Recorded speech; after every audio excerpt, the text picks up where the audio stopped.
Hello and welcome to Why Postliberalism Failed. This is episode 15. Today is Friday, October 4th, 2024. My name is James Patterson. With me today is, wait for it, I'm going to say it right this time, Dr. Thomas Howes. That's We right. we did it. 14 episodes and we made it.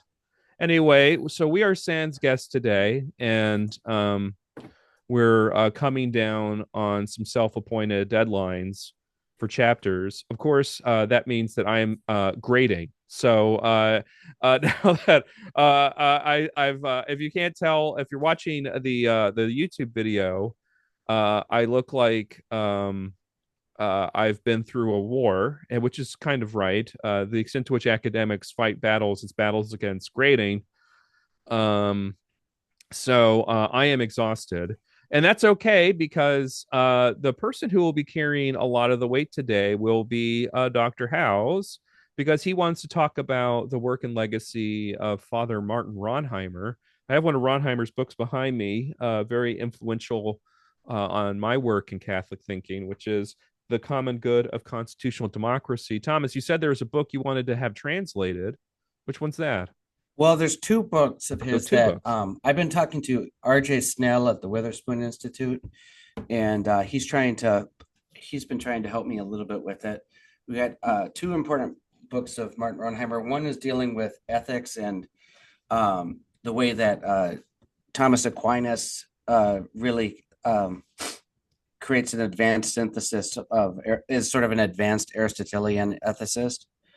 And that was his habilitation. You guys know about Germany, how they have like you get your doctorate, but then you have a habilitation. That was his habilitation thesis. It was about 10 years from or 12 years from when he started researching to when it was published. It was under the guidance of a very well respected, like probably the most respected German scholar of Thomas Aquinas's ethics, Wolfgang Klucksen, who's less known in the United States, but he was a big deal. He was the kind of guy that, would have had private audiences, just like Rhonheimer ended up being, where he would have private audiences with Pope Benedict XVI or Joseph Ratzinger at the time. Um, and so that is a really important work that I've started translating for free for my own purposes. And we're trying to find, and it kind of gives the background for, well, I'll talk about it a little bit later, but it kind of gives the background for his work in domestic ethics. And then there's another one called, it translated, it's called Christianity in the Secular State, History, Present, and Future. That has a foreword from a guy who's pretty well known, named, he's a pretty big deal in Germany, but he's pretty well known even in the English speaking world, named Ernst Wolfgang Buchenförde. I hope I pronounced that right. I mean, I took 4 years of German in high school. I should pronounce it right, but it's those umlauts, the sounds, Buchenförde. Okay. And the Um, ch sound, we always say cha, but it's sh, and yeah, that's right. it's not sh, it's sh, It, and it's that's right. very And it annoying. also depends on what part of Germany, because some of it's like like you say ich instead of ish. It depends on what part of Germany you're in or what Yeah. part of the German speaking language. Um, Hochdeutsch. That's yeah, the one I was Hochdeutsch. taught German. It was I was taught Hochdeutsch. That's right. That's right. So this one is super relevant given these questions about post-liberalism because it takes about the history of the relationship between the church and the state and how secularity is a very Christian phenomenon and is a fruit of Christianity, not its opposition. It Um, does it talk about how the Galatian diarchy requires Jewish ghettos? no, it by contrast, he tends to oppose them. Uh, he comes from a Jewish family. He's as Oh, so Jewish as this you. is part of the Judeo-Masonic infiltration of the Yeah, that's church. right. No, that's right. But it's funny because he's as Jewish as you can be without being technically Jewish because three of his grandparents are Jewish, but his mother, she had a Jewish father and a Gentile mother. Mm-hmm. So technically, even though his dad is Jewish, he and his mother are technically not Jewish, even though his mother, his father. So it's like three grandparents Jewish, but not being Jewish. So Yeah, the Orthodox Jews make a very significant deal out of the matrilineal nature of inheriting Jewish membership.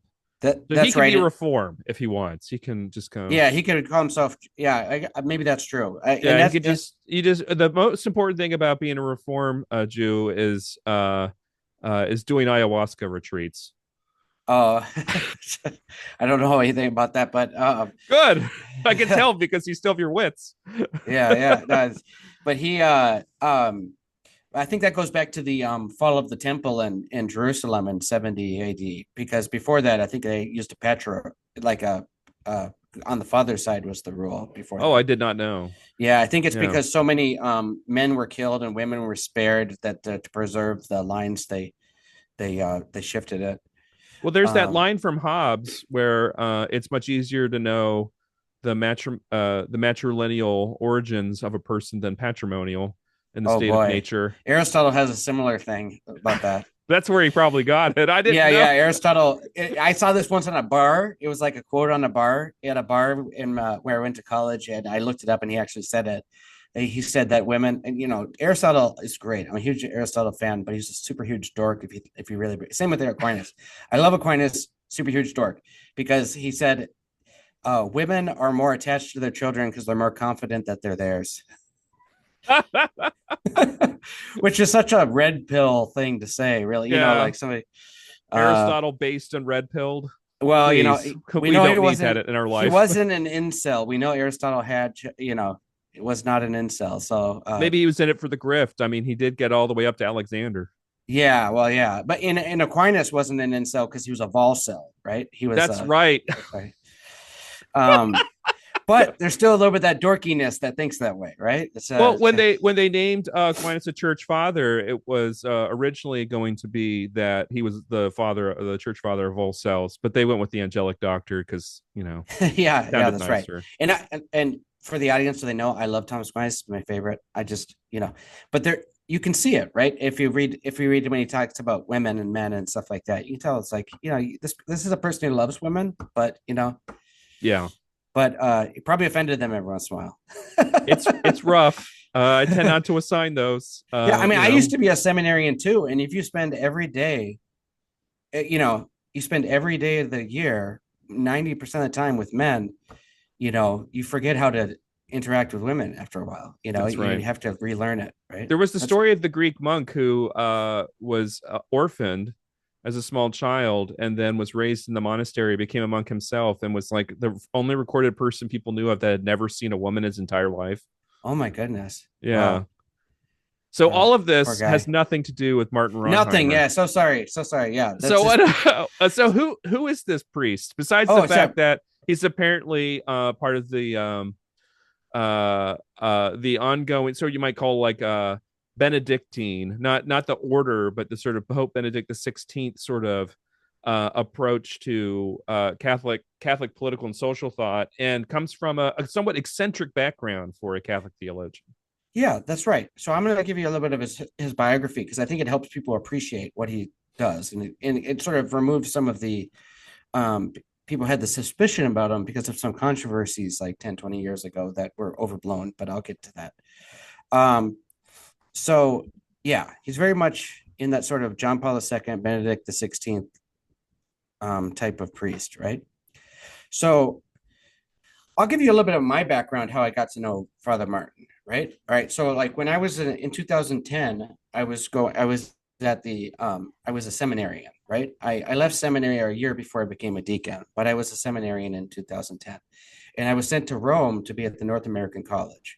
So when you're a seminarian in Rome, you do your seminary at the seminary, of course, but you still have to study at a university. So I had this university I went to, some people went to the Gregorian, which was run by the Jesuits.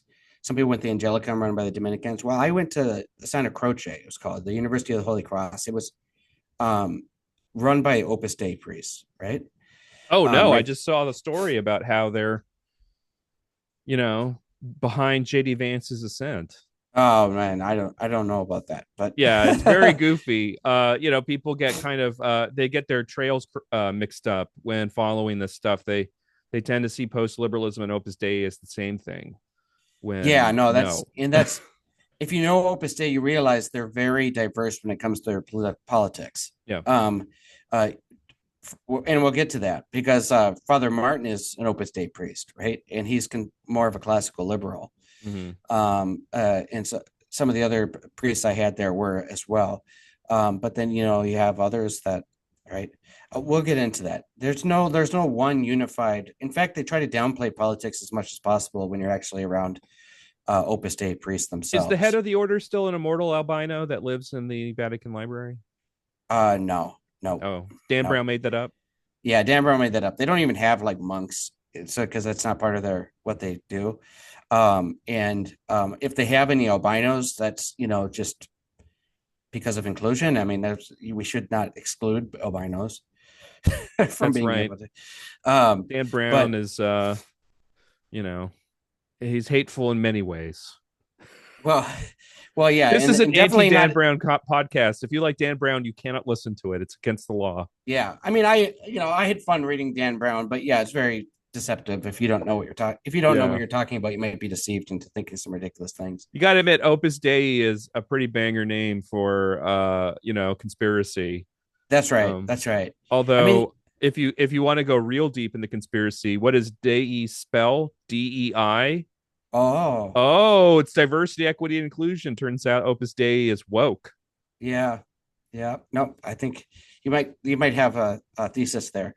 Um, so yeah, in Germany they had this TV show actually about this order of like this ancient order, secret order of like military monks, and it was called Pugnus Dei, which is like the fist of God. And I thought that was really funny because they were clearly trying to play off Opus Dei there, but Oh my gosh. um, so anyways, so I'm in Rome and I'm studying theology at the Opus Dei school, and that was one of the greatest opportunities because um, the way they select their professors there, they're all from the priests, right? Because I don't know why that is, but they select them mostly from the priests. There's some of them were lay Opus Dei, but most of the professors were priests, which you know, priests are only very few of Opus Dei members are priests, but most of the professors they were priests. Um, but these priests were most of them were before they were selected to be priests. They had already had doctorates in some other field, right? So it was a unique situation where I was learning theology from all these people who were professors in some other discipline before they became doctors in theology. So like my fundamental, I'm actually writing an article for public discourse right now about Martin Rhonheimer. So a lot of what I say is going to like overlap with I say in that article. Um, but the fundamental theology professor there was an astronomer, established astronomer. The Trinitarian professor, one of my favorite professors I ever had, he was a physicist. And then the moral theology professor that I had was, I mean, there were several of them, but the main one, he was a philosopher in background, right? So the moral theologian, when I first got there, I think it was the spring semester, my first year. I had him as a teacher, and I started asking him all these questions because I was really curious about these moral questions, and I felt like people, I was never able to find satisfactory answers for them, right? So at that point, I was interested in Alistair McIntyre and virtue ethics, and I liked natural law, but the way I had it explained to me there were some issues with it. Um, and I was really into Thomistic metaphysics as well, right?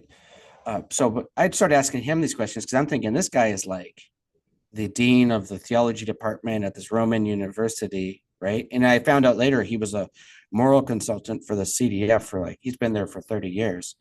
And I found out he was, I can't tell you some of the things I know because you're supposed to keep private, but he's been a pretty big deal when it comes to some of the church's official documents that have come out as well.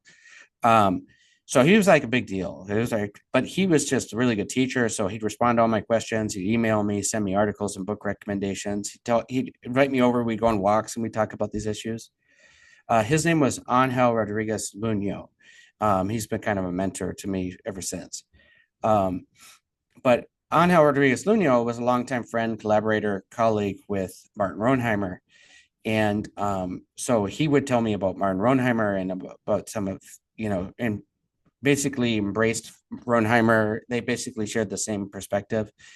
Um, so at the same time, like Rhonheimer was getting into all these controversies because what would happen was the CDF would have some open question they wanted debated, and they wanted their best people to like make an argument for um, one side or another on these open questions. And two or three times, Rhonheimer took a pretty controversial position on these like open questions.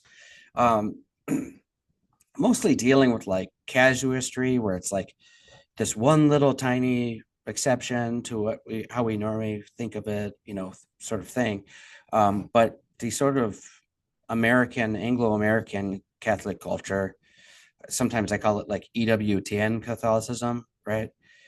Um, I'd say I'm conservative, I'm Orthodox, but we do have our little subcultures within the church. And that became more apparent to me when I was dealing with these controversies at an international school closely connected to the Vatican, that sometimes we confuse our local subculture groupthink with like the faith of the church, right? And so that became apparent to me. So, but so yeah, that's when I started studying Father Martin. I met him in 2012. I had lunch with him and Father. We call him Don Angel because Don is how they say. And they don't for secular priests in Italy. They don't say Father or Padre. They say Don. Right? It's just a that's just the way they've traditionally done it. So I had lunch with him.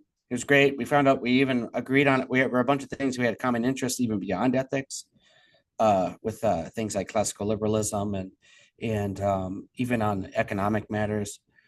And then ever since then, I've sort of corresponded with Father Martin with emails and stuff back and forth. And his English is very good, but he's one of those Swiss academics where he's fluent in German. Obviously, he's very good at Latin and Greek, right?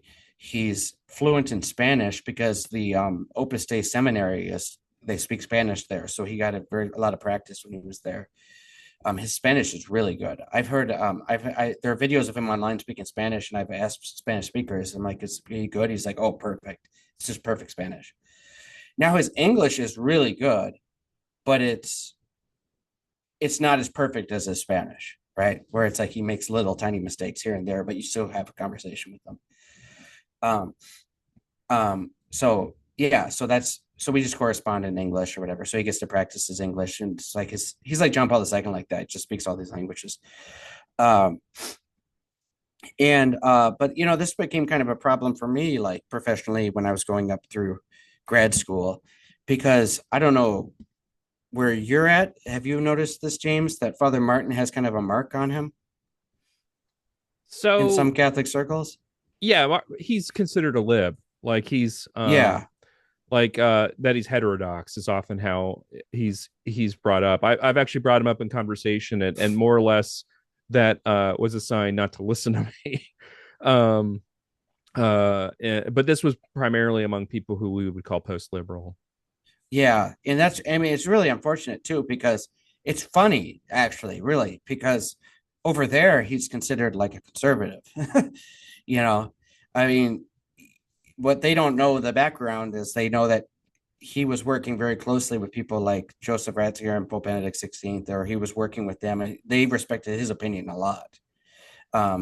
He first became well known for arguing against consequentialists and defending the church's perennial teachings on like moral absolutes and things like that, in natural law theory against sort of consequentialism.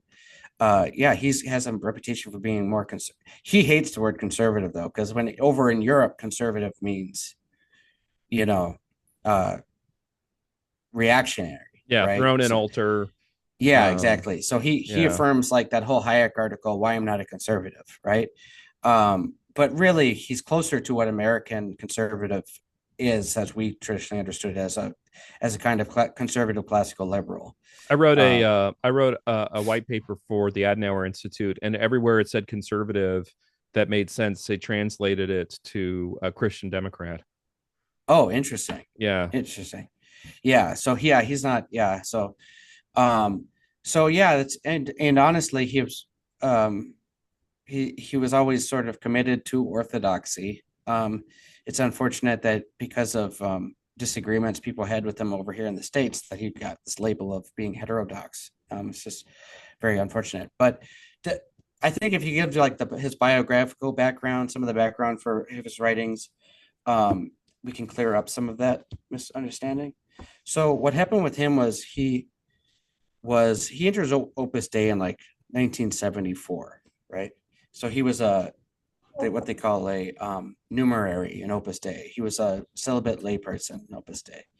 Um, this was around the time he was in graduate school at the University of Zurich, where he first got a master's degree in history, which to this day you can tell he still loves history, right? So many of his works combine philosophy with history, or Catholic theology with history, or political philosophy with history. He's never lost that sort of love of history, and he's very well trained in sort of the craft of history. So he's very good, and some of his best articles actually deal with history because he's just very insightful in his but while still being rigorous with sources. Um, but then his PhD there was in political philosophy. His advisor, I'm not sure. I have to ask him if, because sometimes I see it listed as political philosophy and sometimes political theory. So I'm not sure if it was in the politics department or a philosophy department. Um, I have to ask him about that. But you get the overlap between political theory and political philosophy. There's sometimes no difference really. You know what I mean? It's like it's difference of whether they like reading or arguing. Somebody said, and is that right? Uh, Political philosophy. If you enjoy no reading, comment. yeah, but it's more of like a difference in vibe than a difference in like object, right? Right. Yeah, in approach maybe. Um, and that's why there's so much overlap. So it doesn't really matter. He's a political philosopher. So he got his PhD in philosophy at University of Zurich. His Doctor Vater, how they say in there, like your doctor father, how they say in German language, was this guy named Hermann Lübbe. And Hermann Lübbe was a big deal in German political philosophy at the time. He was sort of considered the conservative rival, like conservative in a non-reactionary sense, rival to Jürgen Habermas.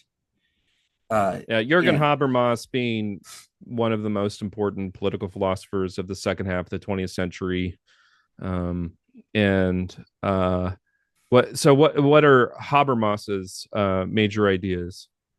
well, I mean, I know he's famous for discourse ethics, Yeah. right? And and I understand that he's sort of left coded. He has a sort of very left wing politics, right? Yeah, he likes Um, public rationality. yeah, public rationality. So discourse ethics is dealing with, yeah, exactly, public rationality, that rules for engagement for discourse as a sort of model for legitimizing so his version, it's like an alternative to something like Rawlsianism as for legitimating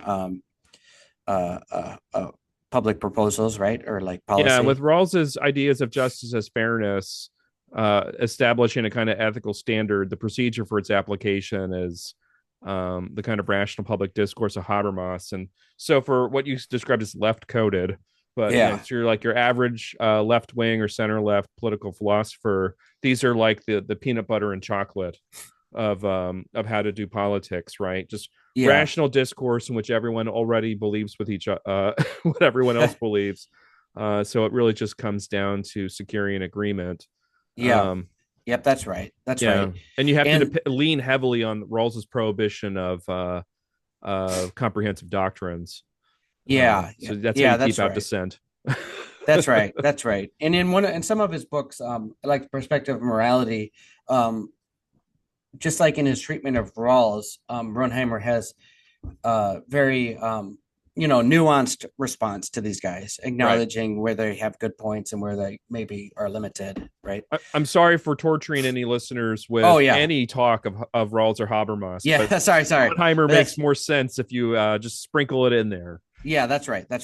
So the fruit of Rhonheimer's dissertation that he did under Hermann Lübbe was this book called uh, Politisierung und Legitimationszug. Right? I'm sorry, these are long Lungworten from in German that I'm having Yeah. trouble pronouncing in They the mash their context. words together. They Yeah, love that's doing right. compound words. That's right. It's called the politicization and the loss of legitimacy. It's never been translated. And I think it's so far removed from what Father Martin's doing now. I don't think he's never asked me to look into translating it. It's probably, he might, I don't know. I'd have to ask him. It might be dated. I don't know. But he says it, but it's a work critical of anti liberal and anti democratic strands of thought in Germany in the interwar and post war periods. Um, so there he like critiques people like Carl Schmitt and the other revolutionary conservatives of the interwar period in Germany, but also shows some connection between their thought and some of the radical left-wing thought of the post-war German politics that's critical of parliamentarianism and so he's from the beginning been very much a supporter of democracy and liberal democracy, although he prefers to call it constitutional democracy to avoid like ideological connotations. And that's that book you have there in the background, The Common Good of Constitutional Democracy, is a series of essays that relate to those themes, right? So he's to this day he's very much interested in that. Um, he's so that's sort of the political side, right? So what happened was though he's not known for his politics as much as he is known for his ethics. So his political thought is very good. I've learned a lot from it. I've been influenced by it, but he's more known for his ethics. So you might wonder, like, how did he get involved in Thomistic ethics? Right, he got his PhD in political philosophy. Right, so he had previously studied Thomas Aquinas when he was in high school because he actually went to a Benedictine college. So he had some background in Thomas Aquinas. He liked Thomas Aquinas a lot. But what happened was he was this numerary for Opus Dei, and then as they do, they asked him to come to Rome to study theology. And the assumption here is that if they might choose him then to become a priest after a few years of studying theology there. And most of the, I think, I don't know if it's most of the time, but it seems to me most of them do become priests that are called Rome for theology. Um, so so he gets there, and Father Angel Rodriguez Lunel, my mentor, is already there. He's been a priest since 1975, and this is in like 19 I don't know, 1979, 1980 he comes that Rhonheimer comes to Rome. And so even though Angel Rodriguez Lunel is young, a couple years younger than Rhonheimer, he's kind of in some sort of advisory role for him. And Rhonheimer is like, so Father Angel is like, so what do you want to study? What do you want your emphasis to be? You know, you have to study theology, but what do you want your emphasis to be for your second doctorate here? You have to get a ecclesiastical degree, so you maybe can teach here. And Father Martin's like, well, I've done political philosophy. Maybe I could do something on politics, And Father Angel, he came from this sort of Father Angel had studied in seminary when Jose Maria Escriva was still there, lived with them, right? And Jose Maria Escriva sometimes would commission Father Angel to write like books or some sort of monograph. But Jose Maria Escriva really liked to de-emphasize politics, or he didn't want his priests being too involved in politics, right? I don't know. You might read into that something of the background of the trouble that they might have run into in Spain at the time when Jose Maria, because remember when Jose Maria Escriva started Opus Dei, it was like, I believe it was in the middle of the Spanish Civil War, right? Yeah, they're that's often how they get tagged.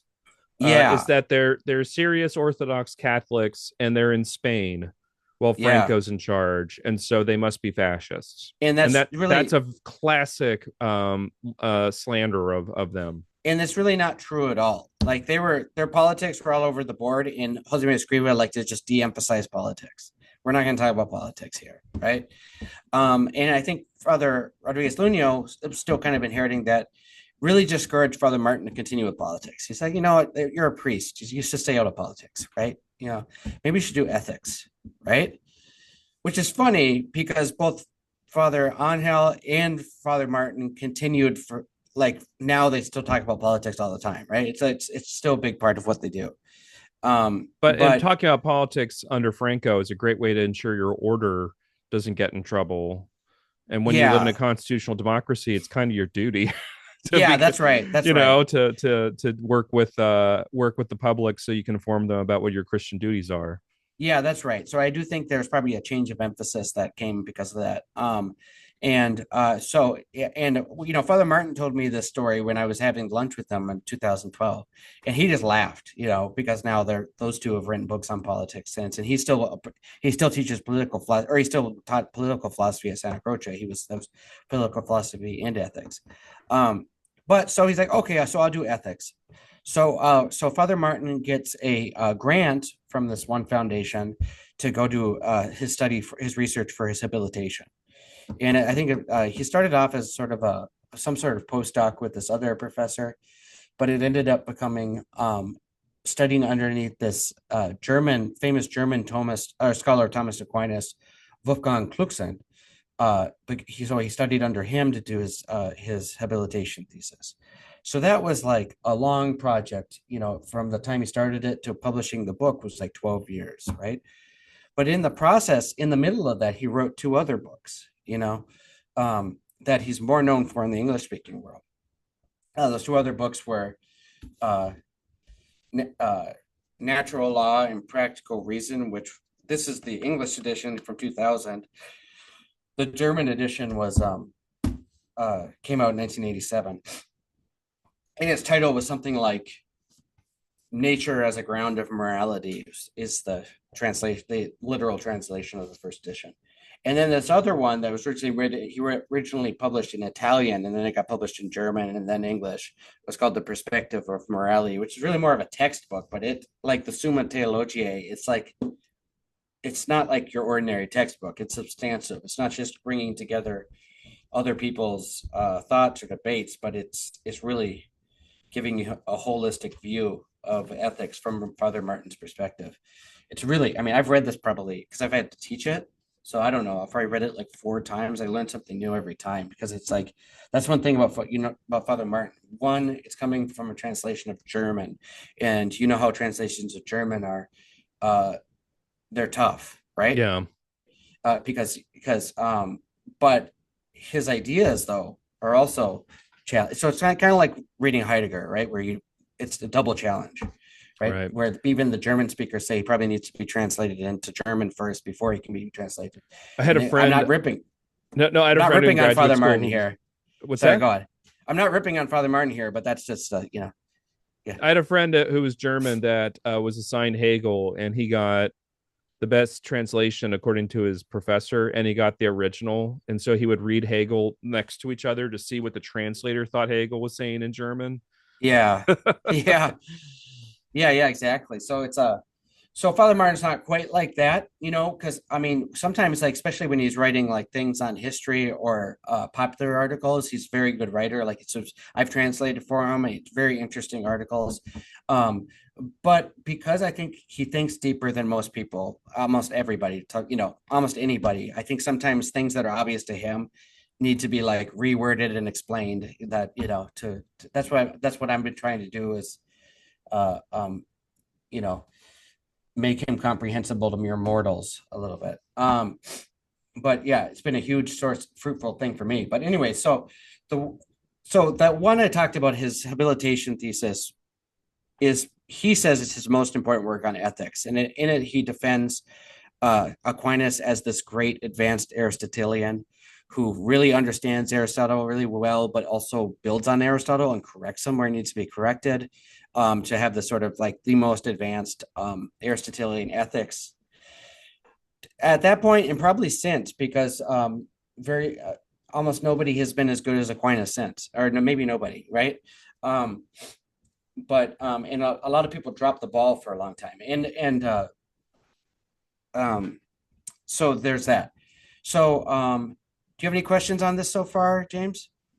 So this trajectory for him getting to from kind of being discouraged from writing about politics to writing about politics eventually lands him in our area of discourse, right? Like Yeah, he is the primary inspiration for Professor Thomas Pink to write his dissenting view on the interpretation of Dignitatis Humanae. that's right. And this is because Father Rhonheimer had offered the idea of what's called the hermeneutic of reform, which is linked very closely to the theology of Pope Benedict XVI, right? Yeah, so yeah, I definitely want to get to that. Yeah, so Pope Benedict XVI talks about the hermeneutic of reform of the Second Vatican Council in this talk he gives to the Roman Curia in 2005 around Christmas time. And it's been amazing to see how people try to read into that speech exactly what they want to see. What Father Martin has the benefit of what Father Martin does is he says no, he didn't say that. A lot of people will tell you Father or Pope Benedict will talk about a hermeneutic of continuity in that speech, and he doesn't talk about a hermeneutic of continuity. He talks about a hermeneutic of reform because he says there was need of reform for how the church was discussing political matters, especially regarding to religious freedom before the council. And the But trouble with the hermeneutic of continuity is it means that when we had the Second Vatican Council, the only way that the church could make any changes was if they had not already stated certain positions. And so yeah, over time, the hermeneutic of continuity actually very strongly narrows what the church can do because it's already made the decision once. yeah, that's Uh, right.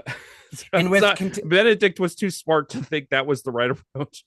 yeah, and not only do you have legitimate like developments, right, in other fields of parts of theology that aren't, contradictory of older things, but they sort of expand, help deepen our understanding of them, so we can, have more flexibility to understand with them with more precision. You also have things that just aren't perennial doctrines, things that are like applications of perennial doctrines given certain context. And a lot of times those applications, not only are they context dependent, it doesn't seem that the Pope has a special charism to actually, always be prudent in their application, especially when it comes to political matters, right? I mean, Francis made a disciplinary decision to not allow to restrict the use of the Latin Mass. Nobody wants to claim that Pope Francis was infallible in that judgment about whether we should. That was a wise thing to do, a wise application of what the sorts of concerns he had that may be real genuine concerns based in theology or whatever. Nobody wants to say that. So And how do you if you go distinguish down that road of assuming that every pope is prudent in his application of political recommendations, you're going to run into all these sorts of incoherences that just don't, it's going to hurt the credibility of church, not help it. I was just going to ask, how do we distinguish between a hermeneutic of reform and a hermeneutic of the things that changed or the things that I like? Oh, very good. So, Yeah. uh, there he says in that same talk, he contrasts that with a hermeneutic of rupture. Right. Yeah, and a hermeneutic of rupture, just like whatever. But the hermeneutic of reform, I do want to get back to Father Martin's like trajectory here in a little bit. But the hermeneutic of reform, it's continuity at the level of like sort of perennial principles that come from revelation or perennial principles of natural law, right? But reform at the level of like the church's social teaching, and it's the there are always going to be reformable aspects of the church's social teaching that need to be corrected, and that's another big theme in Pope Benedict XVI. That any kind of implementation of principles is going to be imperfect in the real world, in the concrete world, dealing with human imperfections. And there always could be ways that it could be improved, right? So within the realm of the possible too, right? So when decisions were made in the past, they had a certain horizon of possibilities that they're working with, that they understand, as the possibilities that we can work with. And it's within that horizon of possibilities that the popes had to make decisions on these political matters. Now, you might argue that they were prudent or imprudent in this or that case and how they applied it. There's actually Thomas Pink actually makes a deal out of this. So Jacques Maritain argues that the way you apply, there's this principle that Jacques Maritain and apparently Journet see as a perennial principle, and that regards how the spiritual authority of the church is superior to the temporal authority of the state, right? Or it doesn't have to be a state, whatever the temporal authority is. It's superior to the temporal authority. And there's an ideal that the temporal be subordinated to the higher spiritual authority, right? So, but Maritain argues that that's going to be applied differently in what he called the sacral age of Christendom than it's going to be applied in the secular age of, that we're in right now. And now it's the locus of subordination is in citizens themselves, that they bring their faith through their citizenship, so that and they also hold the higher things of God as having precedence over their duties to as citizens or whatever, right? So in that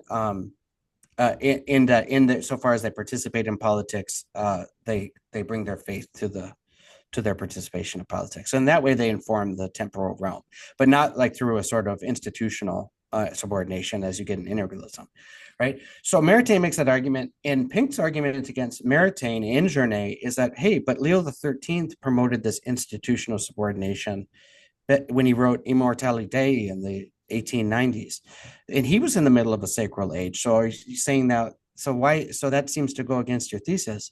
And to me, I'm like, I just don't think Maritain or Journet would have been at all convinced by that argument, because I mean, nothing says that the popes can't be a little bit slow to update, right? To update the application of these perennial principles, and also we don't even know subject. So and there's nothing to say that they're always going to be perfectly prudent in how they apply it.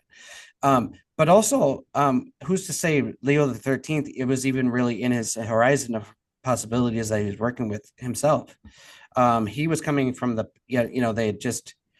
You had unified Italy there, and he was a prisoner in the Vatican. I mean, how much does he really appreciate the alternative model that you get in the United States? Like you were saying, he liked the United States, but he didn't know it that well. All he knew is that the Catholic Church was flourishing there, and they allowed him to pick bishops, and it was, and they were friendly, and they tended to send nice priests to him, and priests and bishops to come to see him. But they caused trouble sometimes. It caused trouble sometimes, and then he regretted listening to the reactionary French bishops when he issued that hypothetical condemnation of Americanism, and then, we don't know if he regretted it, but he seemed almost wanting to be. He felt in Amplissimo is the closest thing you'll get to a papal apology from a pope who did something earlier. And the Leo, this interpretation of Leo the 13th is that, like, is he kind of like a super pope? So if Leo the 13th said it, then it's better than everyone else. That's the hermeneutic, right? So there's this implicit. They say they're not sede vacantes, and they say they're not even lefebvres, but there is a hermeneutic of suspicion of everything that comes from the council on, insofar as it differs from something that came. So, like Leo the 13th, his papal authority is higher than Pope Francis or Pope John Paul II or Pope Benedict XVI. That's implicit, right? Because I think they think it's like, things get set in stone, so now the later Pope can't change it. But not everything the Pope says gets set in stone. That if you can't apply that consistently, right? So when you point out that all the post-conciliar popes have absolutely no patience for integralism, you'll get from them a response like, well, popes make mistakes. And it's like, does Leo the 13th make mistakes? The answer is no. Yeah, that's exactly it. And, I mean, and that's a sort of that's very similar to like the sede vacantes mentality, even though they aren't sede vacantes, which are the people that don't think the Pope is legitimate because they've broken, whatever, with something somebody previously had said. I mean, go back to the 14th century, William of Ockham. William of Ockham is the patron saint of sede vacantes, right? He thought there was an empty seat because he thought that the current pope was contradicting what a previous pope had said. Yeah. And that was with the Franciscan poverty controversy, because the previous pope had basically affirmed what the Franciscans said about Jesus and the apostles being poor, and newer pope had said no, they didn't have poverty, whatever, they didn't, and they, they made such a big deal about the change that William Ockham argued that this can't be the real pope then. So it's Yeah. just that he became a sedevacant contest. Occam But would you have can had the apply most amazing YouTube grift. Ockham. Yeah. Yeah, he was the Taylor Marshall of his time. He's a Oh. Taylor Marshall, the Middle Ages. No. And that's the thing. That's weird thing about Occam, right? He's seen as this sort of liberal reformer because of his nominalism. And actually, the funny thing, even about his maybe not his nominalism, but the funny thing about his voluntarism was that too was considered a conservative position at the time. Because Aquinas seemingly was condemned by the Bishop of Paris for saying, implying that God was limited. God was limited to his own goodness. He couldn't make the moral law different. And that seemed to limit his power. So the Franciscans took the side of like the Bishop of Paris on that, and where Aquinas was really at the time, Aquinas was the reformer. Or Aquinas was the more liberal of the two thinkers, in a sense that those Franciscans were being more conservative. Because I mean, look at the history of religion in general. A voluntarist position is almost a more conservative position, because it's like we don't want to limit the God and his power. And the reason we do this thing is because God says so, right? Yeah, the tendency towards like rigorism and what Pope Francis called the rigidity of orthodoxy. This is often misunderstood because that's what he's referring to. Yeah, right. This kind of like brittleness of a faith that depends entirely on following the rules. Yeah, that's right. And that's more closely what's the ironic thing about all this whole analysis of like Occam and nominalism and voluntarism leading to like John Locke, Hobbes and Locke, and then you have like liberalism, and now you have Drake Queen Story Hour. I'm sorry, we're totally breaking off this thing for Rhonheimer, but this is important.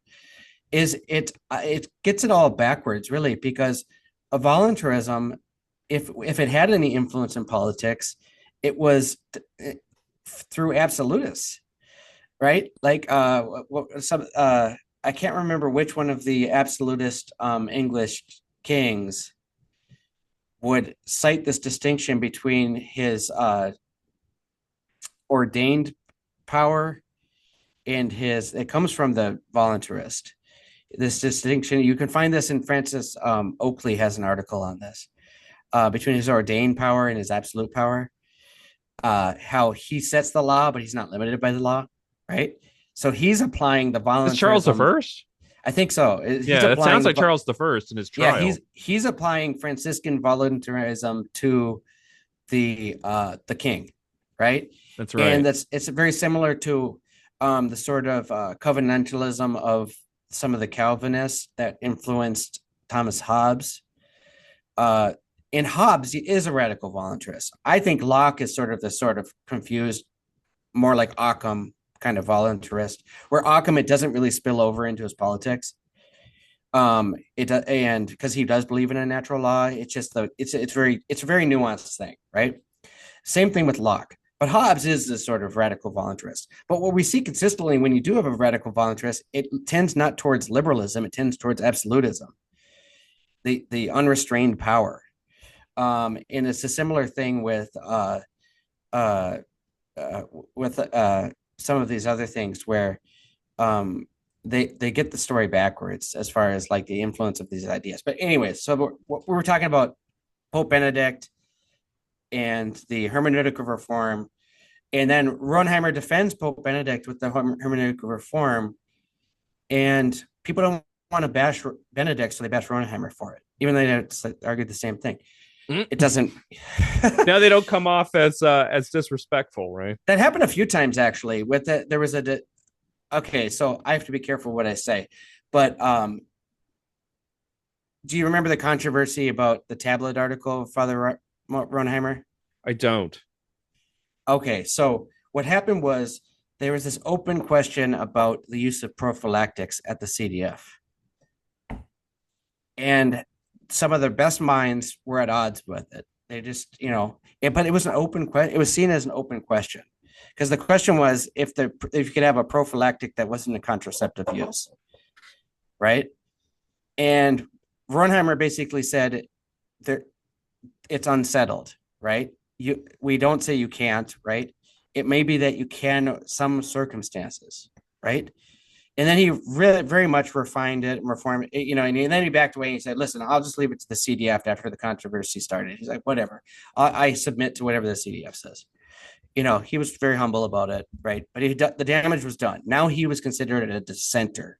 That's right. Yeah, This right. is where that heterodoxy reputation comes That's from. right. He was labeled as a dissenter when really he was just an Orthodox person trying to settle this open question. But Pope Benedict, a few years later, had this interview, and some of the things that Rhonheimer had said in his defense of it came back in this interview because Pope Benedict, they asked him, like, could anybody ever use a prophylactic? And Pope Benedict said, well, listen, so say you have say you have a gay prostitute, right? And he's got AIDS, right? And he wants to protect at least, so he's doing this prostitution, right? Already wrong, right? But does adding a prophylactic to that make it worse? And he basically said, no, it doesn't make it worse. And in fact, it's actually a sign that they at least, even though they're acting against temperance, they at least have some concern out of justice to not do a harm to this other person. They don't, they don't do harm to the other person. So it might be a sign and a movement of the direction towards something good, right? Yeah, and there is something in that sort of rigid orthodoxy we were talking about before, where all they want is for the whole thing to be condemned. Yeah, that's right. They don't want there to be these kinds of discussions because they just want the Pope to start blasting, right? Yeah, that's right. And it becomes a sign of legitimacy because I think after the whole the debate over Humanae Vitae dealing with contraception, it became such a mark of identity for Orthodox Catholics in the United States that that's why they were so protective of it, right? So that created this sort of context for this, because you tell people outside the church or even outside Orthodox conservative Catholic circles this controversy with Father Martin, they're gonna look at you like with like a deer in headlights. Like somebody looking at you like, wait, he got in trouble for that? Yeah. They were upset about that. Like, that's what? Like, what are you guys fighting about this? You know what I mean? Like, it would just like seem like ridiculous. But I do like that reference to mark of legitimacy. It's sort of a visible sign that you are the good Catholic, right? That's right. That's right. And then it leads to this sort of like mentality that we're going to go have our separate mass over here, us good Catholics, separate from the other Catholics who are bad Catholics. It's like when you read The Prodigal Son and you're the son that never left. Yeah. Yeah. It's like, I'm the good son. Why am I not getting a ring and a cloak? Yeah. I'm going to go start my own ring and cloak society over here. Yeah, no, that's right. I think that's right. And I think that's a real criticism that needs to be heard because I also think there's this mentality that comes out of it, right? That we're the elect, right? And listen, I'm not challenging the church teaching on any of this stuff. I consider myself an Orthodox Catholic. But apparently people call me heterodox if I have any nuance on any of these things. But right liberal. Yeah, right liberal. Anyways, so nerds. but the problem with this mentality, like people think of it like, oh gosh, the church is in such bad shape, right? Only 10% of us hold to this full standard, right? And I'm with them holding to the full standard, right? But let's put this in historical perspective. You go back to the 13th century. Listen, those people you're calling unorthodox in our Catholic Church right now are way more orthodox than 90% of the peasants in medieval Europe, right? They couldn't tell you what the Holy Spirit was, right? They're like Father, Son. Those are the only ones I know. What's this Holy Spirit thing, right? The mass attendance was minimal. It's I'm willing to bet that there's mass attendance is higher now among Catholics in the United States than it was in medieval Europe, Yeah. right?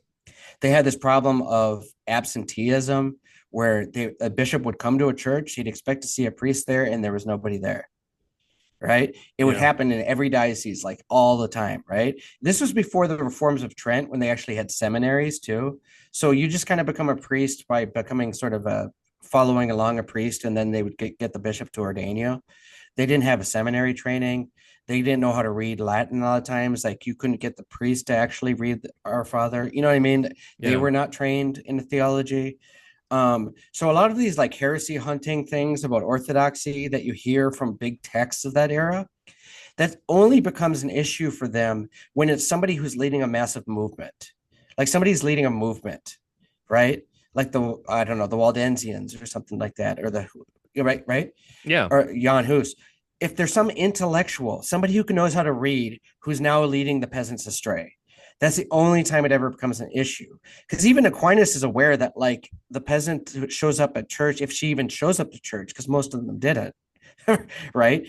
Or they would, because what's his name? Rodney Stark has a good thing about this, about how the church was making so many gains up to Constantine, and then they got a boost of converts just because it's the official religion, right? But they never really evangelized the rural areas. The illiterate peasantry never really fully got evangelized ever. Which makes sense because by then the church has as its clients the aristocracy and the royalty. Yeah, And so they're going to attend to their needs more than to those of the peasants. yeah, that's right.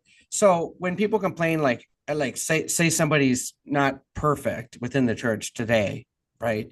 The ones that Francis is trying to reach out to by saying we're a hospital and not a right. He say we're a hospital for the sick and not a museum for or for saints, right? Um, they're probably way more way more religious and orthodox than those people that you know what I mean. So like, let's just put it into perspective when we get the sort of elite model. I get it, it's important, it has some value, because if you have the hardcore element, it helps with preserve it and expand it so that we do more of us follow, because these teachings matter, right? But so it but it's an interesting it was an interesting for me to watch, because I was in seminary at the time, and he was persona. I actually talked to a Dominican once when I started grad school, who said Rhonheimer is persona non grata here. It's a really mean thing to say about this, Catholic priest who's trying. He says persona non grata, and they would have like speakers on there who would rant about Rhonheimer. They kind of give a similar treatment to John Finnis, but John Finnis has the advantage of having a bunch of high profile students because he was an Oxford professor and stuff like that who can kind of defend him. But Father Martin doesn't get that same sort of protection. But yeah, no, I mean, he's a persona non grata, the seminary, when I was in seminary, whatever. So I actually had to be quiet about my liking Rhonheimer all through grad school, because I was worried it would like get me like filtered out. Oh my. Yeah, I didn't start being vocal and open about uh, studying Rhonheimer until after I got my PhD. It was like because it was the tablet article dealing with the so anyways, back to the story about Benedict. So Benedict says that thing about the prostitute, and then there's this huge controversy, and then the CDF comes with a response. The CDF explains what the Pope was saying, and the response went beyond what the Pope was saying, and a lot of people in Italy were saying they're also defending Rhonheimer here. The CDF is defending Rhonheimer here. And George Weigel came out with this article saying, no, it's not defending Rhonheimer. That's different, right? And I can't say, there's some things I can't say publicly because I owe to respect people's privacy. But let's just say I know with 100% certainty that CDF article was defending Rhonheimer. Yeah. I can't tell you how I know that publicly, but yeah, it absolutely was. So I mean, that gave me a different perspective being in Rome there, kind of being so close to the, people that were involved. And so anyway, so Rhonheimer, so you get to the hermeneutic reform, and he's defending not integralism. He's defending the way we've been thinking about dignitatis humanae since 1964, right? The common sense way of interpreting dignitatis humanae. and that makes him heterodox, even though he's defending Pope Benedict XVI's interpretation of it. Yeah, I mean that's where we're at with that. The But trouble with the hermeneutic of continuity is why bother with Dignitates Humanae if all it did yeah, was uphold previous teachings. yeah, Uh, exactly. Or if it was just a sort of second best concession that we're going to deal with, we'll deal with it later. why go Like, through the why rush Journey's red hat just to get the thing through? yeah, If it doesn't make that much of a difference, why yeah, the controversy over passing it in the first place? It's just yeah. Why it, didn't when Lefebvre leaves the church afterwards, when I say no, no, no, you misinterpreted it. yeah, We're just going back to the hypothesis here until everyone else, things get better.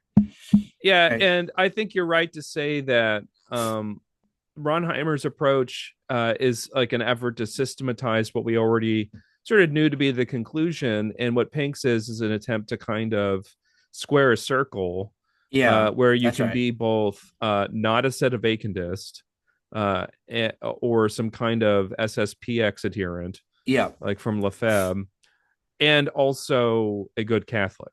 yeah, that's right. That's right. And so Oh, I what's said that happened? wrong. You can adopt the Lefebvrist hermeneutic and still be a Catholic in good standing. I got it reversed. I'm sorry for those who were listening.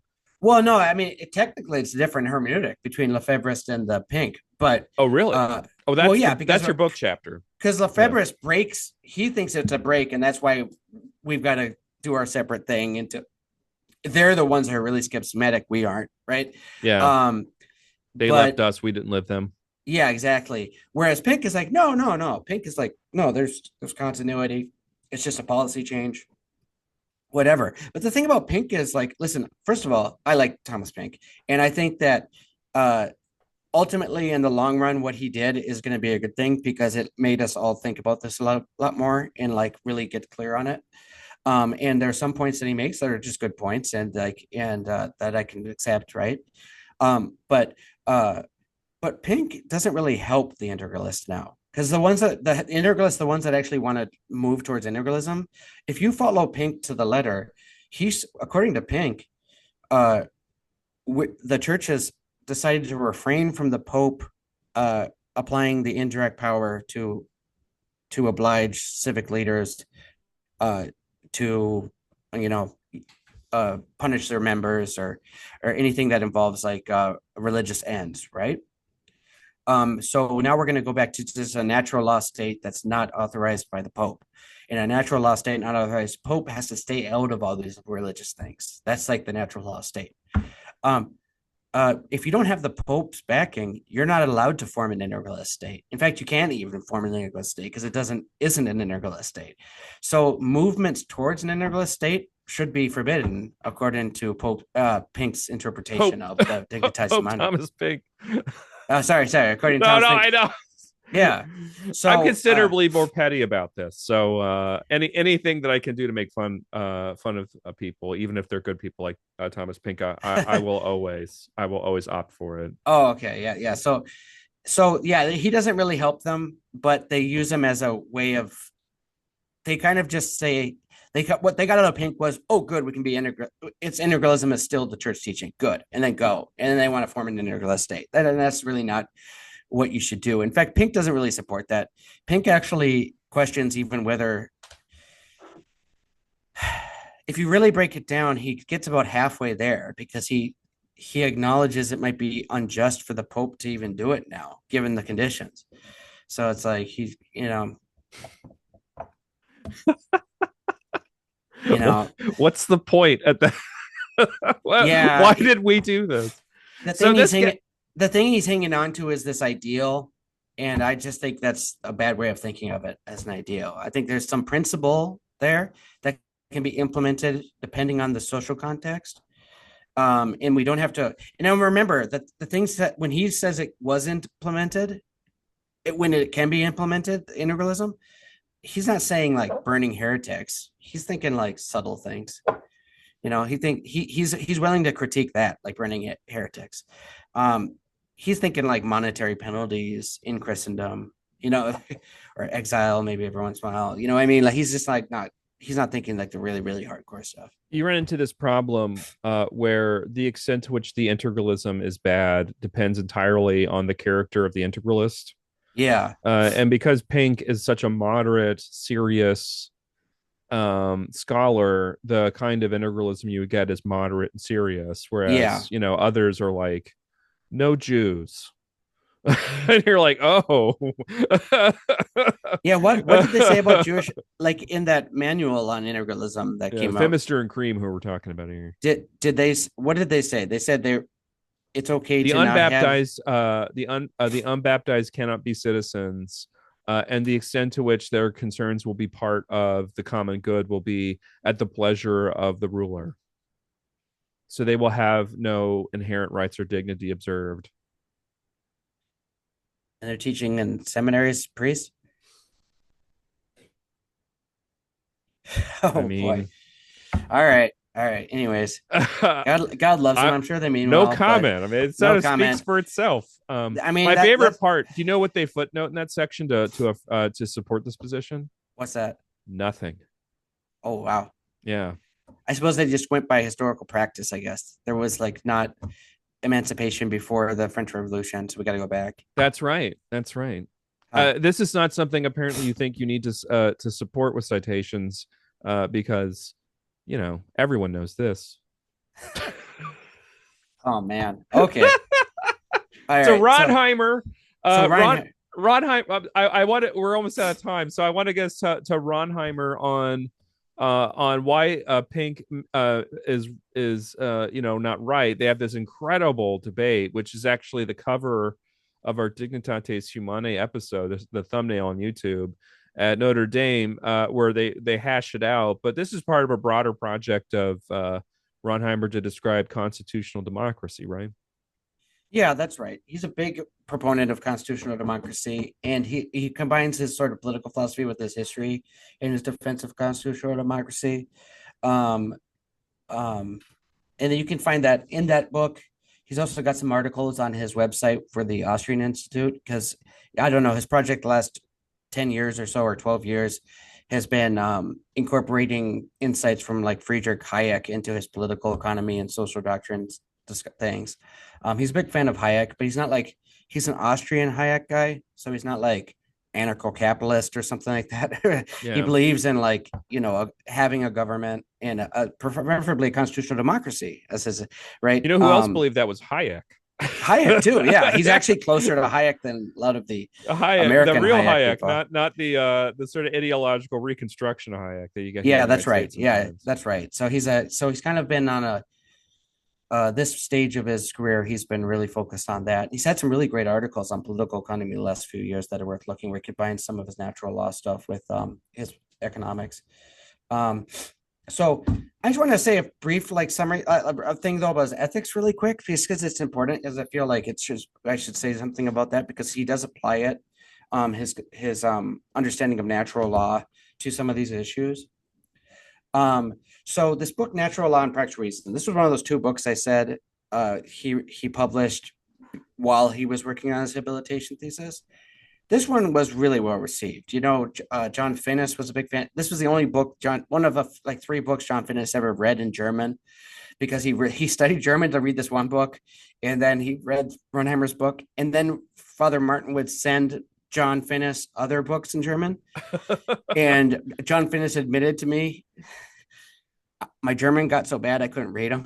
Yeah. Well, look, So, German's rough, and especially if you're reading like natural law theory, you're gonna lose that edge quick if you're not yeah, keeping up. exactly. Yeah, exactly. But Finnis was friends with Father Martin, so Father Martin shared with me this picture of John Finnis holding up the book, but he never got around to reading it because his German got bad.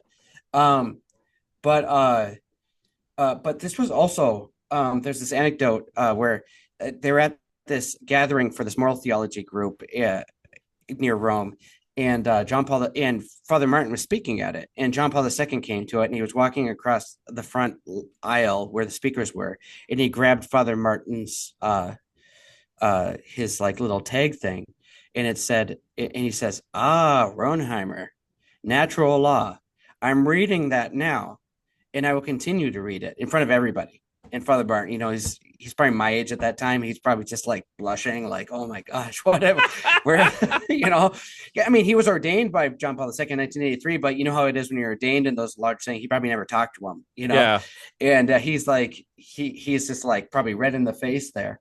Um, but that's interesting. It's not surprising to me that John Paul II be interested in Father Martin's natural law stuff, because one of the influences for Father Martin had all these influences when he was developing his understanding of natural law theory. One of them was Jacques Maritain, another one was John Finnis, actually, on parts of it. He wasn't new natural law himself, but he agreed on some foundational matters that they were talking about. Also, Griset, his early work, especially, was influential. But again, he didn't adopt new natural law. And Wolfgang Klucksen. But another big one was he was reading the Lubin lectures of Karol Wojtyła to John Paul II. And probably because it was around the time he was made Pope, so he went back and read his stuff as when he was Karol Wojtyła. And he had this reference to a Dominican named Leonard Lehu, and about how reason is the norm of morality, not nature, right? Not rational nature, as some of the Neo-Suarezians were putting it. And so John Paul II already had a perspective in morals that was very similar to what became Father Martin's perspective. And the thing, I know more about this than I can say again, too. But and then there was another event where they actually talked about Rhonheimer's book with John Paul II present. They were all having a discussion about Father Martin's book with a few people at the Vatican and at the Apostolic Palace. And imagine that. Like, imagine our book. We're at the Apostolic Palace, and the Pope is talking about our book. Like, we're having a book club. It's gonna happen. It's gonna happen. Hopefully, yeah. Hopefully, it's gonna happen with a Pope that doesn't speak English. Yeah, that's right. That's right. But the thing about Veritatis Splendor, and all of Father Martin's rivals and adversaries will deny this, but I can only say so much. I've got some insider baseball that I can't say, but I've been studying Rhonheimer for 12 years. It's all over Veritatis Splendor, the perspective, right?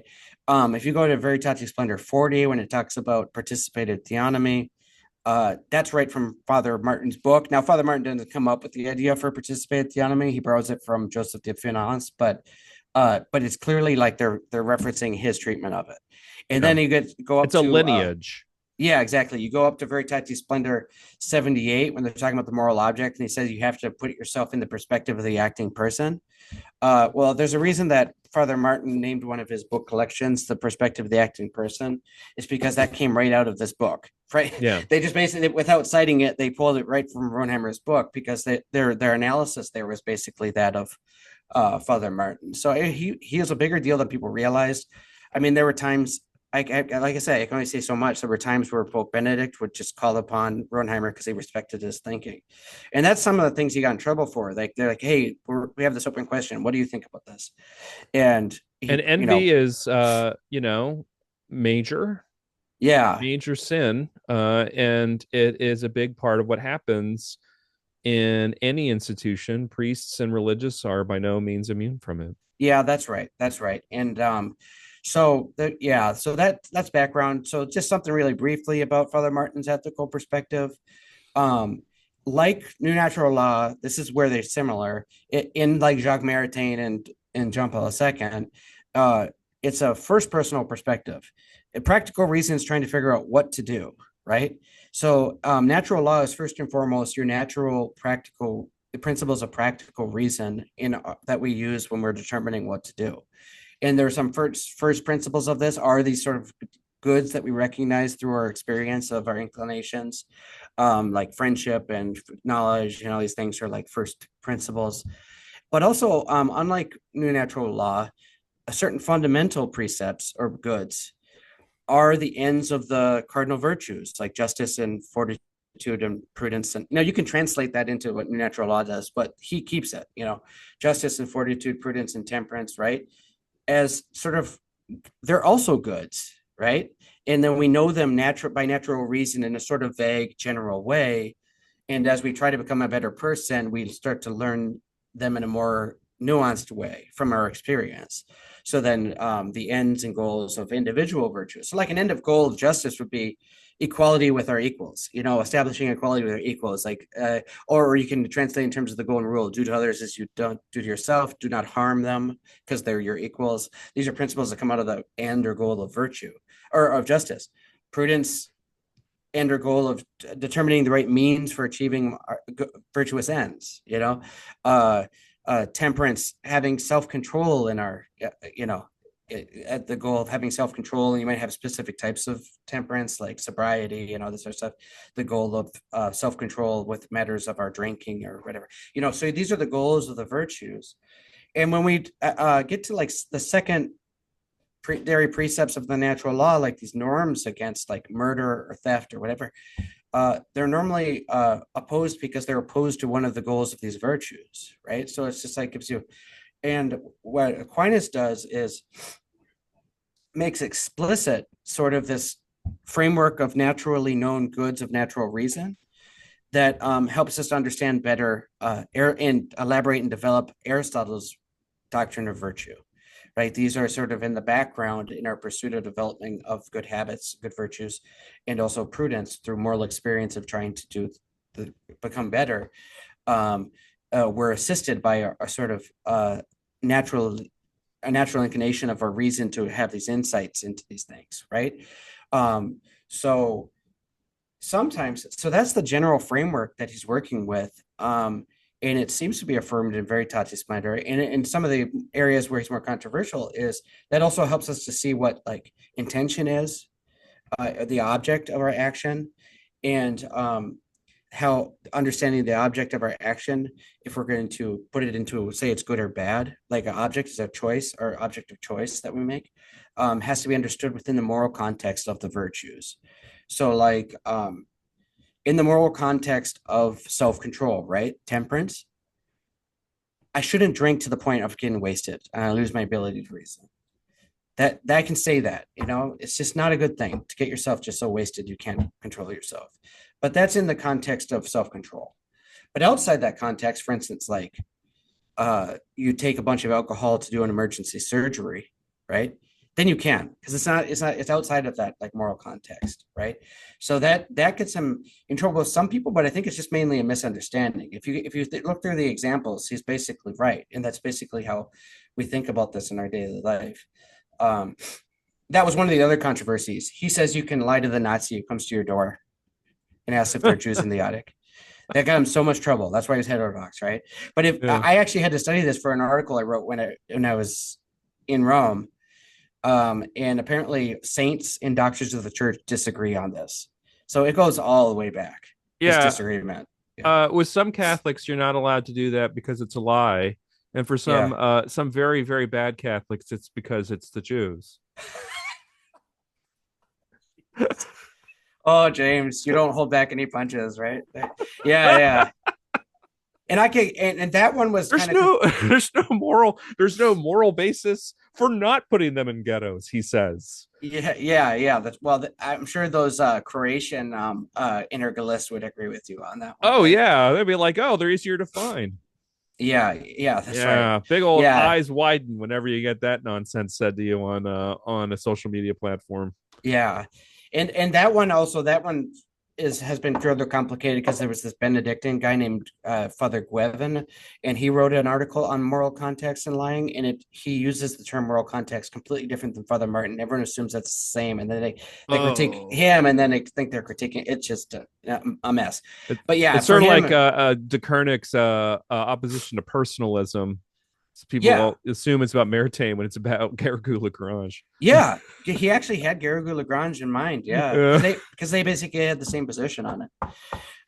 Yeah, that's great. But yeah, so that's sort of a background. So I recommend, if you've been told that Father Martin's heterodox and you shouldn't read them, that's a bunch of BS, and go with Benedict and John Paul II and take him seriously and try to engage with this thought.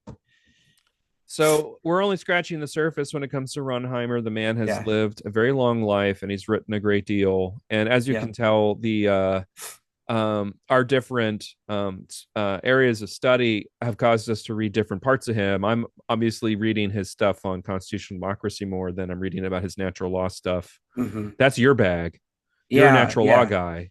yeah. Although Um, now I'm doing both, right? It's like, that's right. So yeah.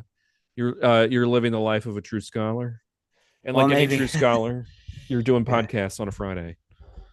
yeah. I know. So we're going to conclude here. Thank you so much for enlightening us about such an important figure in contemporary Catholic theology, Thomas. And don't forget to like and subscribe, hit the bell icon so you'll be notified. We usually upload on Mondays or Tuesdays. And we will see you guys next week.